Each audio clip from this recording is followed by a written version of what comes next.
Salut, c'est Lord. Aujourd'hui, je vais faire la vidéo donc du coup pour donner mon avis sur 2 films live action qui sont sortis récemment. Donc à l'heure où je tourne cette vidéo, il fait extrêmement chaud, c'est atroce. Mais bon, bref, on va pas se plaindre. J'ai vu les 2 derniers films, bon, assez tardivement, hein. Je viens de les faire là, il y a pas longtemps. J'ai profité de l'été du cinéma parce que j'avais pris du retard sur plein de choses. Je vais parler, donc du coup de Lilo et Stitch et de Dragon. Je mettrai dans la description à partir de quelle minute, exact j'arrive au moment là. Mais bon bref, on va en parler tout de suite.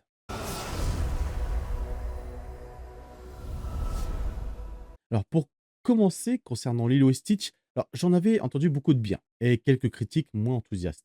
Mon avis sera peut-être un peu différent de celui de beaucoup de monde, car je dois avouer que je n'avais pas vu le film d'animation à l'époque. Pour moi, ça a donc été une découverte totale, sans point de comparaison possible pour juger de la fidélité par rapport à l'œuvre originale. Pour commencer, j'ai beaucoup aimé le casting, que j'ai trouvé vachement convaincant. J'ai trouvé que la relation entre les deux sœurs fonctionnait plutôt bien, et c'était, vraiment agréable et le jeu des actrices, vraiment il y avait une petite justesse, émotionnelle, plutôt bonne. Je l'ai pas regardé en VO, mais déjà la VF était assez bonne. C'était des voix que j'aime beaucoup, donc du coup concernant, les personnages. Pour, si je me trompe pas, pour Nina, Camille, Donda je crois, donc du coup la doubleuse VF qui a prêté sa voix, c'est la voix VF d'Emily Osment, de Miley Cyrus, donc du coup, enfin, Miley Cyrus donc du coup dans des films et dans la série Hannah Montana. Emily Osment à l'époque était, doublée par une autre personne, elle était doublée, par, donc du coup, Camille Nonda. Dans d'autres projets futurs, notamment donc du coup, Young Sheldon et le spin-off qu'il a, là actuellement. Nina d'ailleurs en plus, actrice, que j'ai bien aimée, enfin j'ai bien aimé, le personnage. D'ailleurs j'ai trouvé que sa voix lui collait réellement bien et même le doublage VF de la petite, donc du coup, Lilo. Déjà l'actrice qui joue Lilo pardon, j'ai trouvé convaincante dans le rôle, c'était pas déconnant. Sa doubleuse VF, vraiment, c'était vraiment très, très, très correct, je trouve, je pense qu'à mon avis, il y a dû avoir un bon travail derrière. Aux côtés des personnages, Stitch, j'ai trouvé réellement drôle, enfin, vraiment, il m'a fait rire. Il y a eu des scènes où j'ai et ça m'a vraiment beaucoup fait rire. Après, vu que je n'ai pas vu le film à l'époque, enfin, le film d'animation à l'époque, peut-être que ce qui fait c'est ça qui fait également que j'étais dans la surprise et qu'il y a des moments où j'ai trouvé ça drôle, mais j'ai adoré son évolution. Il passe d'une arme donc du coup, vivante, capable de semer le chaos, dont c'est sa destinée, à un être capable de ressentir l'amour et la compassion. J'ai trouvé ça touchant et ça matchait bien donc du coup pour, le personnage. Donc vous comprenez bien que du coup mon retour va plus se porter sur le film en lui-même que sur son portage d'un film d'animation en live action, quoi. Au niveau de l'ambiance et des décors, j'ai trouvé l'ambiance hawaïenne très réussie. Donc du coup, par, son approche où ça montrait un peu donc du coup la complexité là-bas, qu'il peut avoir, l'amour qu'il peut avoir donc du coup, de ce qui peut des racines, des peuples, donc du coup des îles hawaïennes. Les musiques et tous les décors vraiment qui nous offraient, quelque chose de très chaleureux, donc franchement c'était vraiment bien. Le film reste assez léger, rempli d'humour et aussi, surtout d'émotions également. Peut-être que la fatigue y était pour quelque chose, mais j'ai passé mon temps, à pleurer lors de cette séance, que ce soit pour les moments tristes, les moments donc du coup, émouvants qui étaient pas forcément tristes, mais je sais pas, j'étais vraiment connecté à ces 2 sœurs qui donc du coup vivent une situation pas facile. Mais oui, du coup, j'étais réellement pris par, donc la tristesse qui entoure, ces 2 sœurs, mais aussi par les beaux moments de complicité qu'elles ont pu partager. Côté effets spéciaux, c'est là où je vais avoir quelques réserves. Stitch est impeccable. De toute façon, dès l'annonce, et la première affiche et cetera, j'étais convaincu, il y avait pas grand chose à redire là-dessus. Mais pour les autres extraterrestres, je trouve que ça colle pas toujours bien avec le décor réel. À leur place, j'aurais plutôt opté donc du coup pour de l'animatronique, avec du maquillage et puis aussi, un peu de CGI pour modeler tout ça, pour renforcer l'intégration visuelle parce que j'ai trouvé que parfois, c'est je les mouvements et tout, pour moi, genre, j'ai trouvé que ça collait pas, en fait. Hem et c'est vraiment dommage pour le coup. J'ai pu entendre que le film s'était fait défoncer. Alors, à premier coup, j'avais compris que le film était trop fidèle et se faisait défoncer par ça, alors que non, ils ont pris certaines libertés par rapport à certaines choses, dont des personnes n'ont pas apprécié. Je vois qu'en ce moment, il y a toujours cette chose par rapport au live action. J'en parlerai à la fin. À la fin de la vidéo, je vais revenir donc du coup sur l'aspect global des live action, pour pourquoi genre c'est bien, je trouve qu'il y en ait. et pourquoi c'est pas forcément un mal et du recyclage. Bref, en tout cas, pour ma part, j'ai beaucoup aimé ce film pour ce qu'il est, c'est-à-dire une œuvre imparfaite, certes, mais belle, sincère et pleine d'émotions. Et maintenant, nous allons passer à Dragon, parce que donc, du coup, comme je vous avais dit, vidéo spéciale live action où on va parler de donc du coup de 2 adaptations live action, de 2 films d'animation. Donc du coup, pour ce film, DreamWorks donc du coup rejoint Disney dans l'adaptation de ces films d'animation en live action. Et Dragon étant un grand classique du cinéma d'animation, on va voir tout de suite, on va en parler, je vais vous dire ce que moi j'en ai pensé. C'est plutôt positif. Alors pour savoir, ce remake reste très fidèle donc du coup à son grand frère. En faire une critique sur l'histoire ne serait pas forcément de grand intérêt. C'est la même base, mais il y a quand même quelques petits points intéressants à relever. Côté mise en scène, certaines scènes donc du coup du film d'animation donc du coup sont ici sublimées.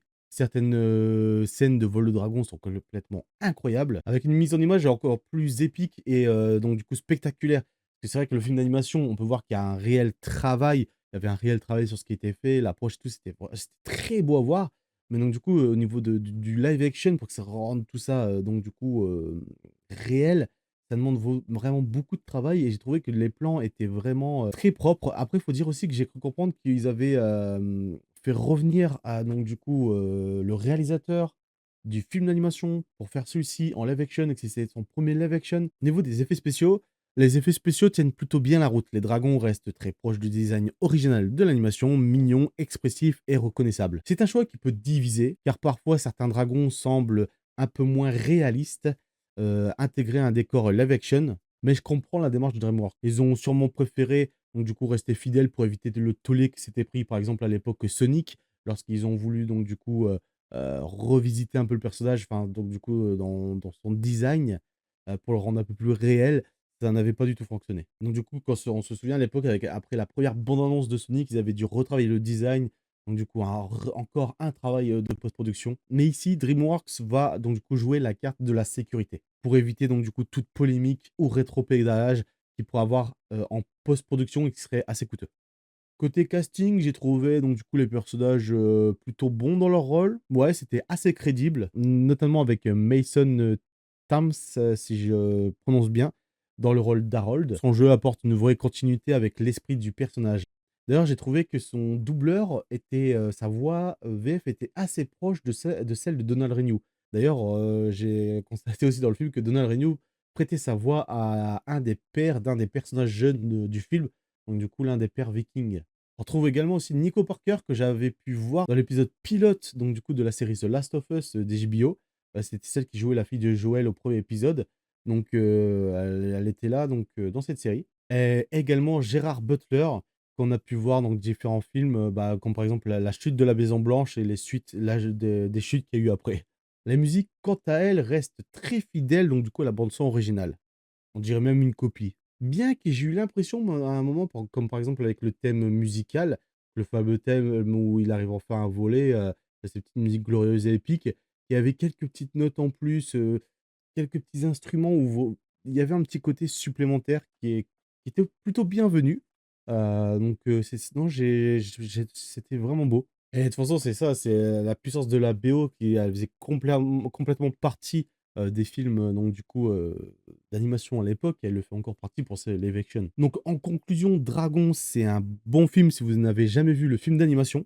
Donc ça peut être une réelle découverte et ça serait une belle porte d'entrée dans l'univers. Je sais pas s'ils vont faire des suites en live action, s'ils fonctionnent, à mon avis, oui. Mais en tout cas, oui, ça serait une belle entrée dans l'univers. Si vous l'avez vu il y a longtemps, ça vaut le coup de le redécouvrir, hein. Si vous l'avez vu, par exemple, à sa sortie et puis depuis, il y a plein de moments où vous avez oublié et cetera. Donc ça peut être bien aussi. Et même si vous l'avez vu il y a pas longtemps, ça peut valoir le plaisir pour un petit spectacle visuel au cinéma, ça peut être agréable également. Ou bien chez vous, donc du coup, quand ça sera disponible en VOD, en 4K sur un bel écran ou autre, franchement, ça peut être plutôt cool. Parce que c'est vrai qu'il y a des plans qui sont vraiment beaux. Le combat final, par exemple, est vraiment incroyable. Genre, avec le dragon géant, c'était vraiment très beau et très incroyable à voir. Le côté épique était vraiment très bon. Mon petit avis, après avoir vu ces 2 films par rapport au live action que peuvent faire les productions, sur leurs, films d'animation. Heu, il y a beaucoup de personnes en ce moment qui gueulent, de ce recyclage d'Hollywood, qu'il y a plus rien qui est proposé, que c'est pas ouf, c'est pas incroyable. Alors pour moi, je trouve que en fait, oui, bien sûr qu'ils ne proposent pas de nouvelles choses et il faut qu'ils font du recyclage et qu'ils pourraient clairement faire parfois des suites ou autres en live action ou genre des sortes de spin-off ou de même l'histoire, mais une autre histoire, hem, mais je trouve que proposer ces films en live action, c'est plutôt agréable pour, voir un peu donc du coup, avoir une approche, plus réelle donc du coup de ces films. Ça nous arrive à tous à un moment de vouloir revoir un film, que ce soit un film d'animation, une série. Donc, là en fait, tu te dis à un moment de ta vie, tu as envie de le revoir et là boum, genre, où tu te dis: «Pourquoi pas le revoir un jour?» Tu as un film en live action qui sort, tu te dis: «Bon, même si c'est la même histoire», tu le redécouvres à travers donc du coup, bah, les acteurs, les décors, les effets spéciaux, les cadrages, enfin pas mal de choses. Donc en vrai, il y a sur ça pour moi, je trouve qu'il y a pas de problème là-dessus. Par exemple, pour un public comme moi qui n'avait jamais vu l'original, par exemple, de Lilo et Stitch, bah, au final, c'était une petite surprise, c'était agréable, c'était fun, c'est c'était une petite touche de bonne humeur, de détente. Ça m'a même d'ailleurs donné envie de voir les films d'animation. Après tout, donc du coup, Lilo et Stitch, par exemple, a 20 ans. Je veux dire, pendant ces 20 ans, quelqu'un qui a pas revu le film d'animation depuis, il a oublié plein de détails. Donc, ou pareil pour Dragon. Dragon, il est sorti quand? En 2010, le premier. Je sais plus. Non, peut-être un peu après? Je sais plus. Mais depuis, si tu l'as jamais revu, tu vas pas me dire que tu te souviens à 100 de tout le film. C'est pas possible. Bah, moi, il y a des films que j'ai revus, des dizaines des dizaines de fois. Parfois, bah, ça m'arrive d'oublier quelques petits passages et puis ces films aussi, pareil, pour que je les connaisse par cœur, il fallait que je les regarde énormément de fois. Donc, je mets alors un mec qui a vu qu'une fois le film ou 2 fois, faudrait peut-être un peu doser. N'hésitez pas à me dire vous ce que vous en avez pensé en commentaire, si vous êtes fan de Lilo et Stitch, si vous avez bien aimé cette adaptation live action. Pour Dragon, je pense qu'à mon avis personne n'a pas aimé, je veux dire, enfin pour les fans, je pense que vu que ça ne change pas, il y a aucune raison, qu'ils n'aiment pas. Après, concernant, donc du coup, genre, d'autres personnes, parce que peut-être d'autres personnes auraient voulu que ça soit différent, donc à voir. Pour revenir d'ailleurs en plus à Lilo& Stitch, il y a une suite qui est en préparation, mais qui sera donc du coup pas, le 2 en film d'animation adapté, mais qui sera une nouvelle histoire. Donc là, par contre, c'est vraiment plutôt cool et c'est comme ce que Roi Lion avait fait avec Mufasa qui était, donc du coup que j'ai toujours pas vu d'ailleurs non plus. Donc c'était Lord, je vous souhaite une bonne journée ou une bonne soirée. On se retrouve, donc du coup pour la critique de Jurassic World, cette semaine aussi. Elle vous dit tchuss.